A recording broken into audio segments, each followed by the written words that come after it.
In the fall of 2022, I attended Michigan State University as a studio art major.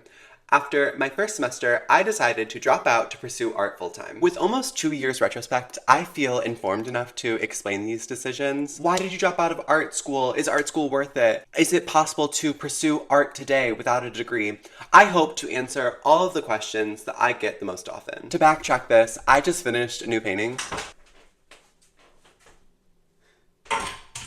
At the end of this video, I'm gonna talk all about the process, all the nerdy artist stuff. But for now, please enjoy the process while I talk about my experience in college. I started painting in middle school. From the beginning, I've always been very much self-taught. I figured out how to draw things accurately pretty quickly when I started exploring new ideas and techniques. Instead of searching up how to use acrylic paint, I would just feel out the materials in my sketchbook. If I wanted to be able to paint like someone, I would just copy their work to see how it's done from the inside out, which is kind of buck looking back. I was also a huge fan of YouTube, and I would binge all of the art creators at that time. Lena Danya, Andrew Tischler, Robin Sealark, Joanna Sedia, dude. Like, doing this accidentally taught me vital painting techniques just because I was bored on YouTube. By 9th grade, I was already doing $50 pet portrait commissions. I think that this shows promise that I was already taking steps to monetize my artwork. It wasn't really a conscious choice for me to start making my art a business. I was just so in love with painting, and it was cool for me to start painting for other people, and I was paid for it. Like, that was sick as hell when I was 14. Over the next year or two, I worked up to like maybe $100 or $150 commissions before COVID hit at the end of my sophomore year. I hold a lot of empathy that COVID was an extremely painful time for most people. My condolences to any COVID-related hardships that you may have experienced. However, COVID was the best thing to ever happen to me. I was extraordinarily depressed the winter before lockdown. It was the worst I ever had it, and quarantine finally allowed me to take some time for myself. I'm deeply introverted, although I don't really seem it. If I could be left alone for an entire month straight with nothing but Spotify and my painting studio, my bedroom, I would vomit from excitement. I painted so much during early lockdown, like 8 hours a day. It was the most I ever painted in my whole life. It was so fierce. COVID revealed to me that extreme solitude brews some of the most creatively fulfilling times of my life. I didn't take any art classes in high school until the end of my junior year, and even then, my teachers were like, hey, have at it. They didn't really teach me on a technical level. Rather, they offered me the materials and space to explore on my own, which was kind of cool. I'm an artist not because I'm taught how to be one, but because I am innately called to create. If I am left to my own, the silence in my head inevitably spirals into something important, and I have the drive to turn that into a piece of art. By the end of my senior year, I was pretty certain that painting was what I was best at, and it felt the most natural thing to pursue after high school. For some reason, I got really stuck on the idea that I wanted to have a senior show. I thought for some reason that I could exhibit my work in a gallery to cap off my artistic journey up to that point, my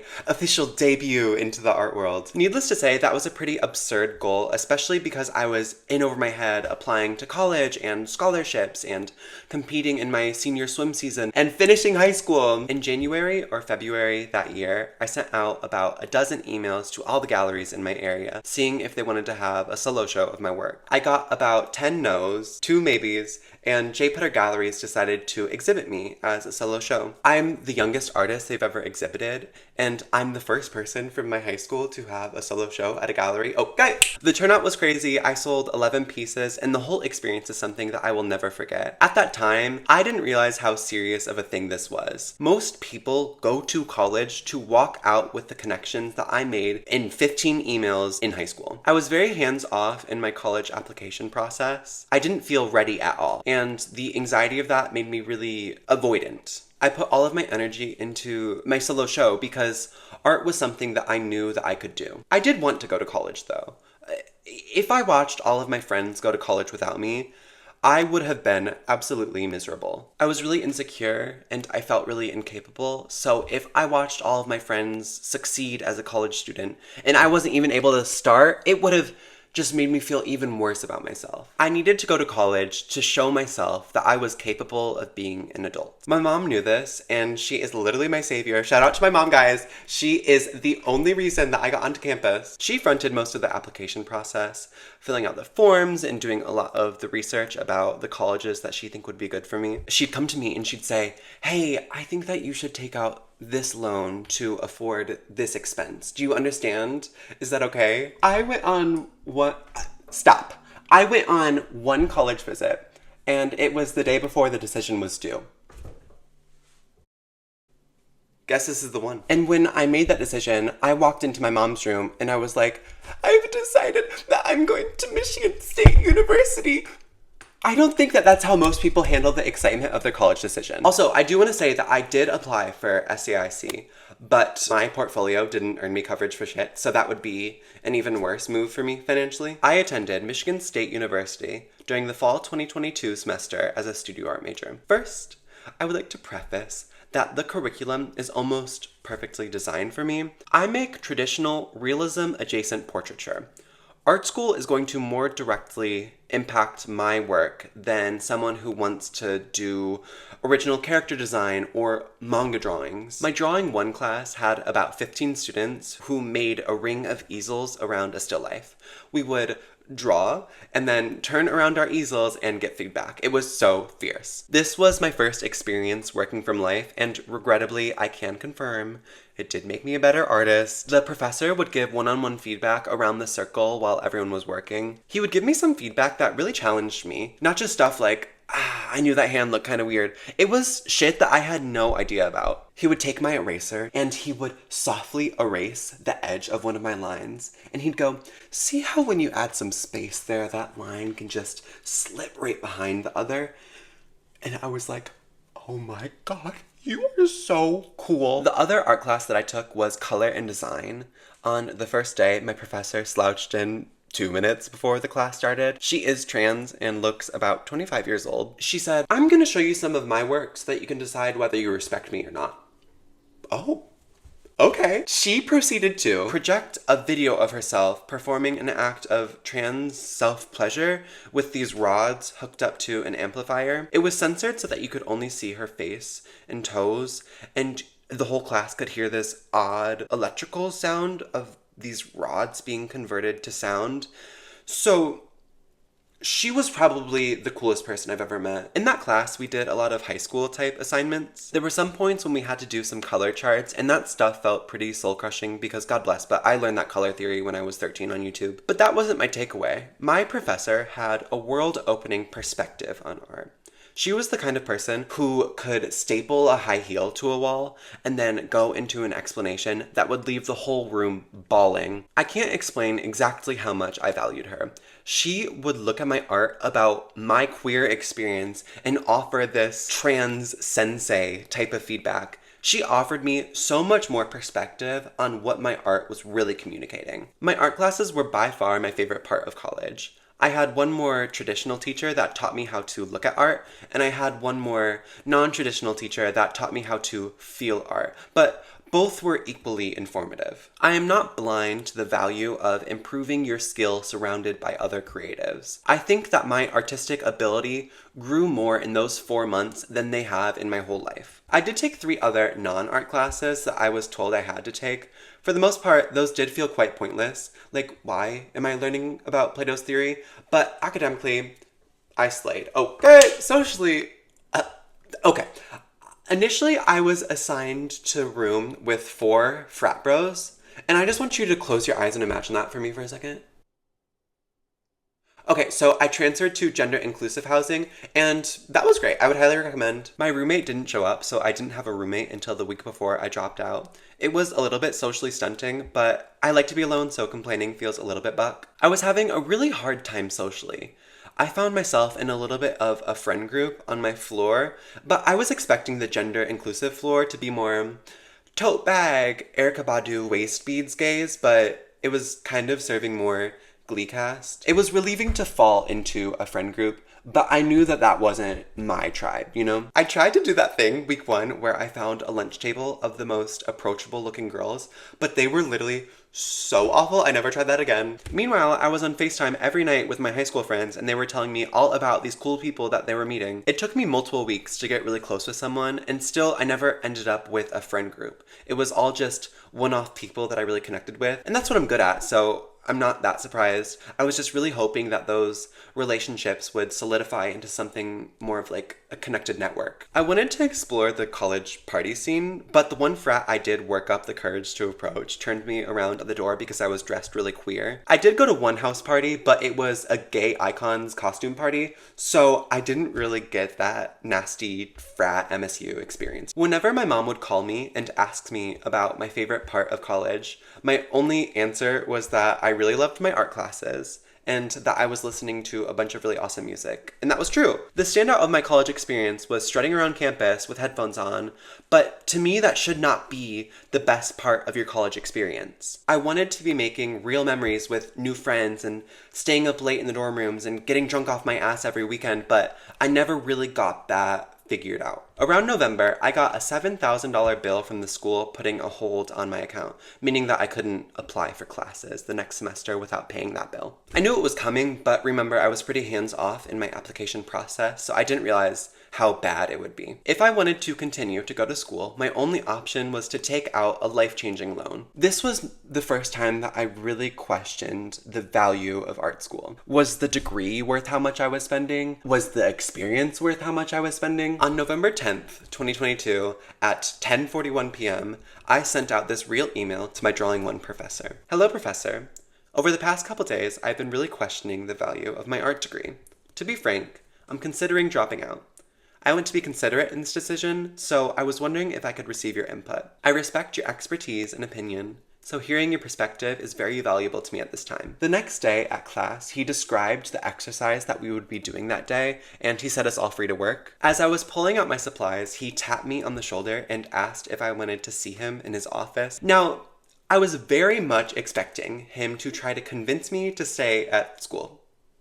Right? He took a long time speaking my praises. He said that after class, he would often take pictures of my drawings and that he would show them to his wife, who also does art. Like, look at this student. And that was really awesome to hear. I was like, thank you, but professor, why should I stay in college? And he didn't have an answer. I told him that I wanted to drop out and begin painting full time and that I already had a gallery connection, but I didn't know if I could make it.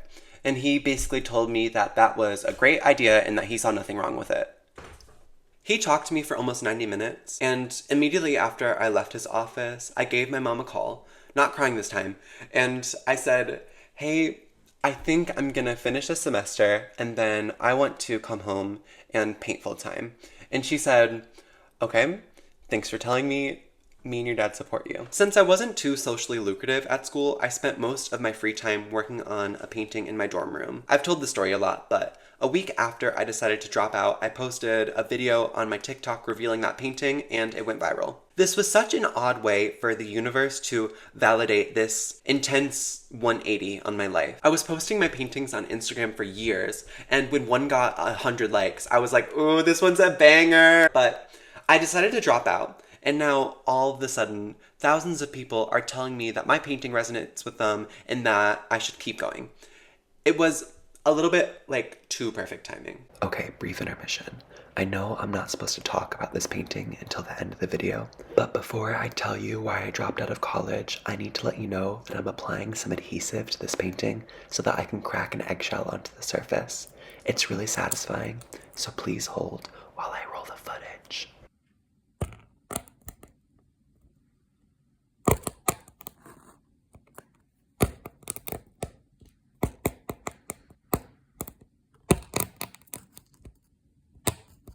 I dropped out of art school because the experience, academically and socially, was not worth how much I was spending. Art school sets you up to enter the industry with tens of thousands of dollars of debt, not even knowing if you like painting full time. I figured I'd drop out before my debt forces me into an hourly job and really give my passions the shot they deserve. By the time I should be graduating, I think I will be much better set to succeed as a full-time artist. I don't think I'm above art school. I just think that the system sets you up to fail. I went to college to feel like an adult, and I proved to myself that I was capable. Now it's time for me to diverge from the path that was expected of me and begin my real career with little pressure. My mom gave me a number and she told me to call them and verbally declare that I will be dropping out. So I dialed the number and I got on the phone with them and I said, Hello, my name is Tails Jekyls, and I'm calling to verbally declare that I will not be returning to MSU for the spring 2023 semester. And then this 20-year-old intern on the other end goes, okay, and what do you want me to do about that? When I made the decision to drop out, I was almost certain that I was going to fall back into some of my depressive tendencies. I didn't know how I was going to be able to watch all of my friends still pursue an experience that I wanted so badly. I didn't know how I would fare being alone for months on end back in my childhood bedroom. I had a conversation with my mom on the phone before I got back home where I was like, hey, if I get back home and I'm not doing that great, I think it's really time for me to get into therapy. But taking those steps to get that organized is too much for me right now. Will you be able to help me to get that sorted? And she agreed, and I got back home that winter break. I was far too focused on what I was losing rather than what I gained. Within literally 1 month, I was the happiest I had ever been. All of the pressure of college life, the finances of it, the stress of being in a completely new environment literally vanished. I dove headfirst into my painting sinking, and making art is my favorite thing to do, so I was more creatively fulfilled than I've ever felt before, even more than COVID lockdown. This is literally the perfect lifestyle for me. I like to be alone. I like consistency in my environment, I like to be low stress, and I have the drive to create independently. I'm also a very frugal person, so my cost of living is literally buy ice cream once a month, buy art supplies, and pay off my semester. I feel like now is a great time to talk about privilege. I understand that I am very lucky to be able to do what I do right now. My parents support me living at home. I live rent-free here, and all they ask is that I show up if they ask me to do something. If not for them, I would not be able to be as comfortable as I am right now. I've decided that I want to be very transparent and talk about my current finances. I'm kind of nervous doing this because an artist's worth is one of the most polarizing things that I've ever argued about online. Talking about money is a very potent way to convey success, and I think it's pretty reductive of this greater conversation, but these are stats that I would really value before I made the decision to drop out, so I'm deciding to share them today. From July 1st, 2023 to July 1st, 2024, I made $22,470 from my art business. Here's how that breaks down. 61% of my income, that's $16,664, is from selling originals and commissions. These are the 4 pieces that I sold over those 12 months. My next biggest earner is prints, where I made $5,717. I made about $19.50 from sponsored posts on social media. That's mostly people paying me to use their sounds on short form videos,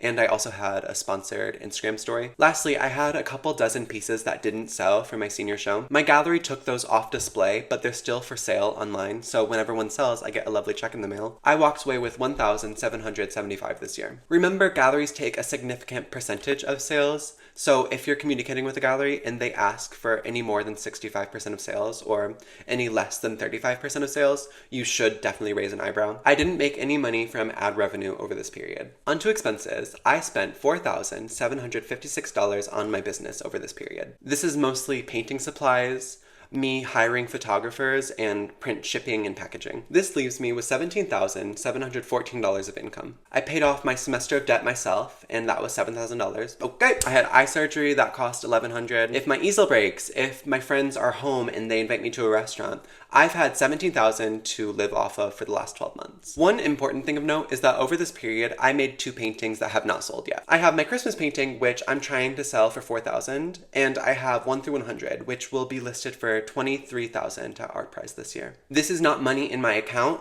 but this is wealth that I do own. And that's been my finances over the last year. I can have 1 month where I sell nothing but 1 print where I make 20 or 30 bucks. And then the next month I sell a $6,000 painting. My wealth is not reliable, so that's why I need this time to build my business so that my income is reliable when I have adult bills to pay. Now, is it possible to pursue art today without a degree? I have never applied to a gallery and they asked to see my degree in order to accept me. I can only speak from my perspective, so if you're into ceramics or animation or comics or textile design, I have no idea if the market is viable today. If you want to make a living making paintings on canvas, I do believe it is possible. I'm gonna be really real. You can't make it if your art isn't good enough. In my opinion, you need to be about as good of an artist as me or better. I don't say this to discourage anyone, I just want to be real about the state of the industry. I have been painting for 7 years, and I had basically no notable success until very recently. When my art started to reach industry standard, it was literally an instant switch. I can now sell originals privately, I can book high-level commissions, I can sell prints, and now almost everything that I create is recognized in social media algorithms if I market them right. Creating artwork that is good will bring you more success than a worse artist who markets themselves perfectly. Is art school worth it? In my experience, no. I'm not sure if it's a scam, and I don't think that if I continued my education that the system would stomp out my passion or my artist's voice. I just can't see a world where the experience is worth $50,000. I just don't see it. I think that 2 years from now, when I was expected to graduate, I would almost certainly be a better artist if I had stuck with school compared to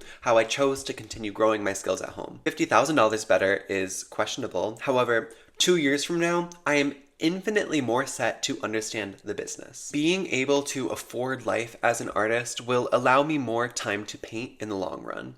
I hope to paint as long as my body allows, and if college spit me out to work some depressing barista job, it's just a disservice to the life that I deserve, devoting it to my passion. And please, please, please do not credit me as inspiration for dropping out. That is not on me, babe. That's on you. One email in my inbox, hey, you really inspired me to drop out. No, don't pull that shit. Okay, it's a new day in the workroom, and I'd love to actually talk about this painting that you've been watching.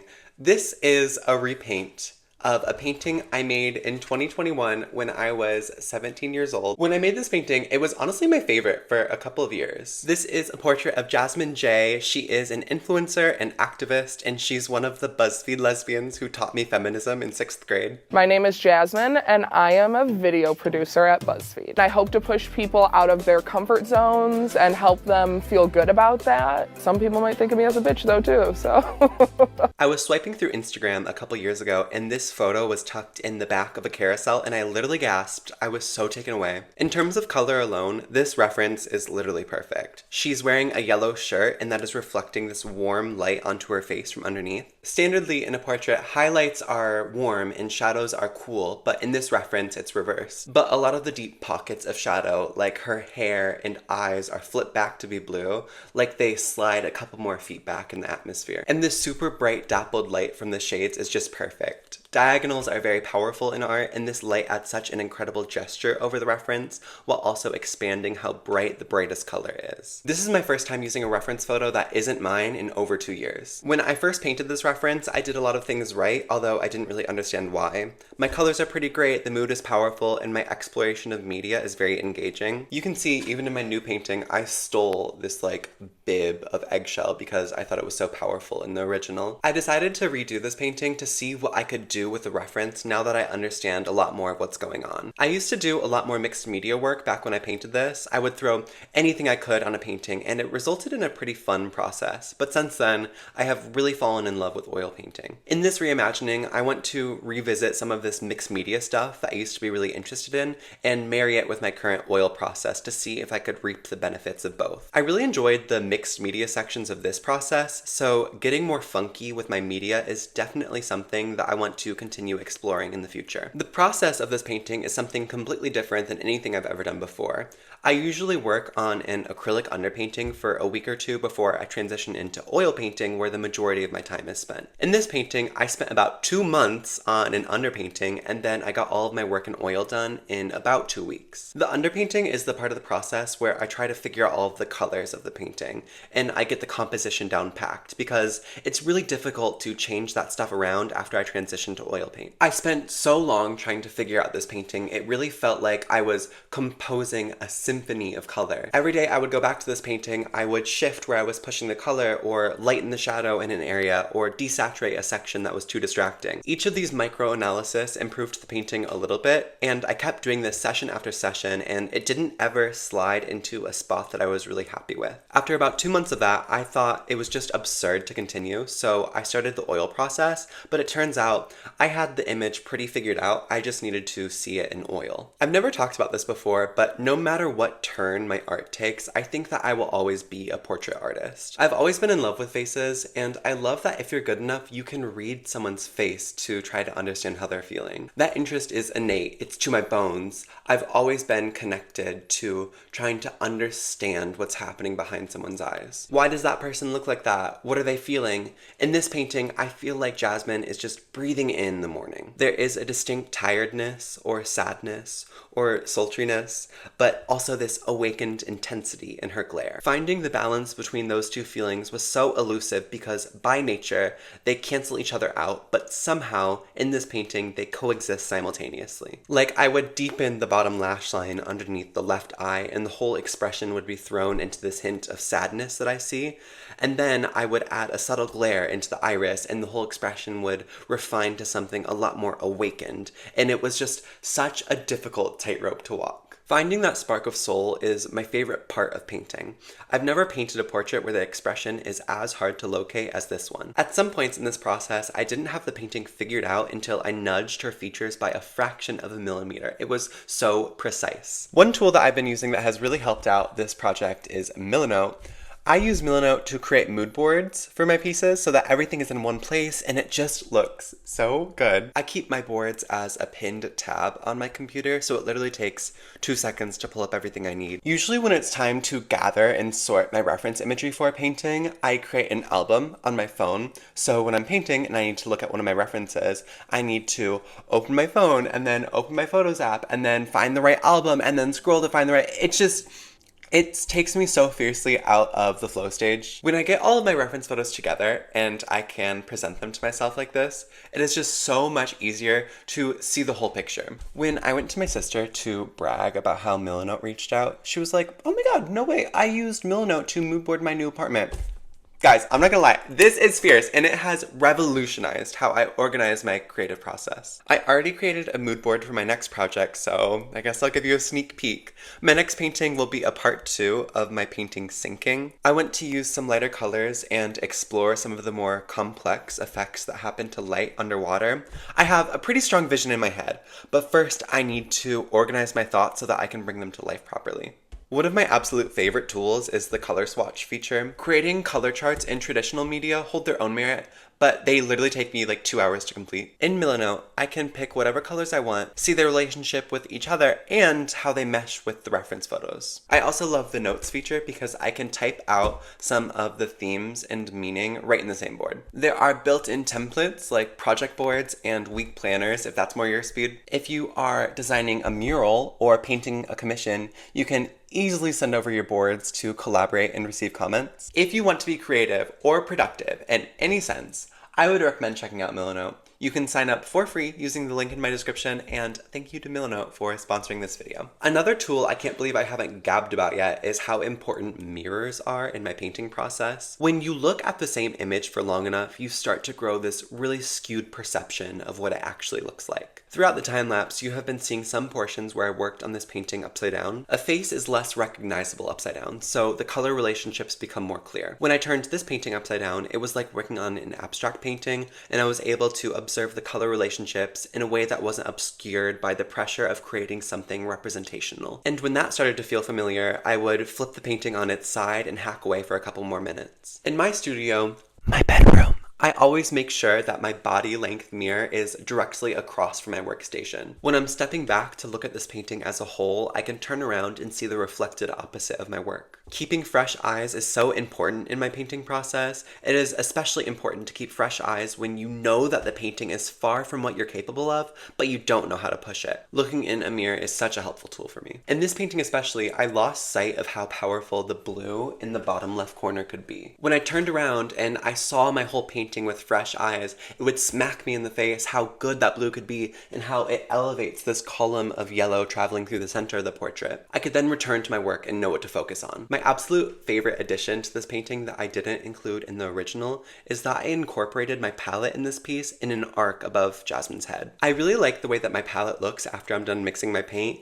It looks like a piece of art itself, but when I'm done with my painting session, I just scrape all of that paint away. What if I dolloped my pools of paint onto this painting and mixed my colors right on the canvas? I'm about to get a lot more complicated with color theory. A big rule that I follow in my art is that color expands. If I have a really bright moment of yellow in this painting, all of the immediate surroundings will be hit by at least a little bit of yellow light. A deep shadow will consume a bit of its surroundings and make everything around it a little bit darker. If you think about color in your painting this way, your paintings will all have kind of like this angelic glow. When I incorporated my palette into this painting, I was pretty strategic about where I placed my colors. There's a bunch of really beautiful blues dissolving off of the right side of this portrait, and if you follow that, that's where I mixed all of my blue paint. Yellow is bursting up through this portrait. That's exactly where I mixed all of my yellow. This big mass of skin tones is dissolving right off of where they are in the portrait, and the hair mass expands and dissolves off the left side of my portrait. I was less strategic about how I mixed my colors after they were on the canvas in the right spot, because that is what makes a palette interesting and unexpected. I wanted the viewer to get an honest look into how I mix my colors while I'm working,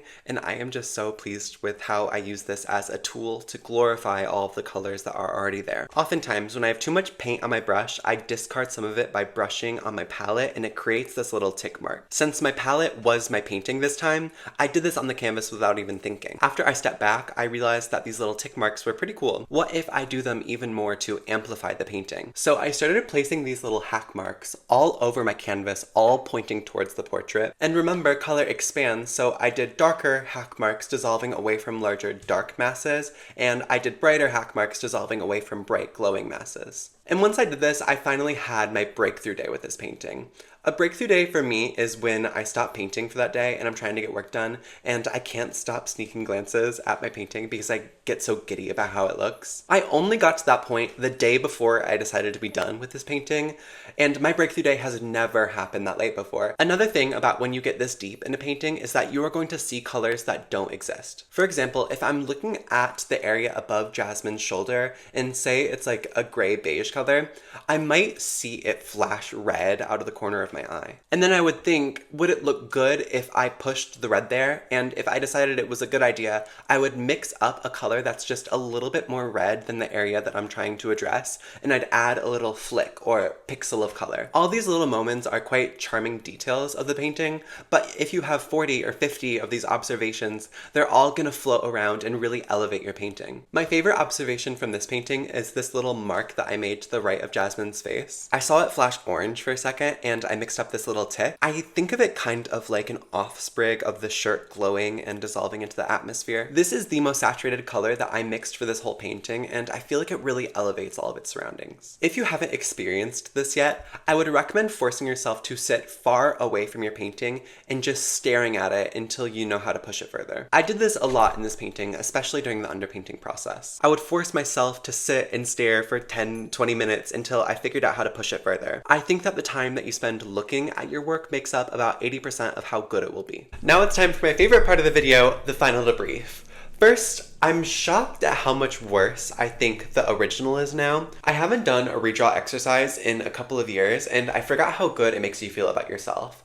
I think I improved on almost everything compared to the original. I think that my compositional abilities is where I see the most growth. I think that my portrait ability improved. I caught a little bit more of that spark in her gaze. I think that the colors all feel a little bit more understood, and overall it's just a more interesting painting. I realized something during the process. My favorite part about painting is making a piece that doesn't look anything like a picture I can take. I find it thrilling to take a rather unimpressive reference and push it as far as I can until I create something that looks completely otherworldly. When I work like this, I find it easier to do some really funky or interesting things that a photo can never do. I don't really like it when a reference hands me as much as this one did, because for the most part, the portrait did pretty much feel like a copying exercise, and I lost sight of being expressive and expansive on the material that I'm pulling from. I paint the way I do because the process of bringing it alive sparks my soul. The joy in the process will always reflect in an artist's work. Instead of chasing a result proposal, chase a process that sets your soul on fire, and it will reflect in your work. I think I'm gonna try to sell this painting for $3,500. You can email me, tailsjackal@gmail.com with inquiries. I don't think that I can make prints of this painting because of all the metallic shit I threw on it,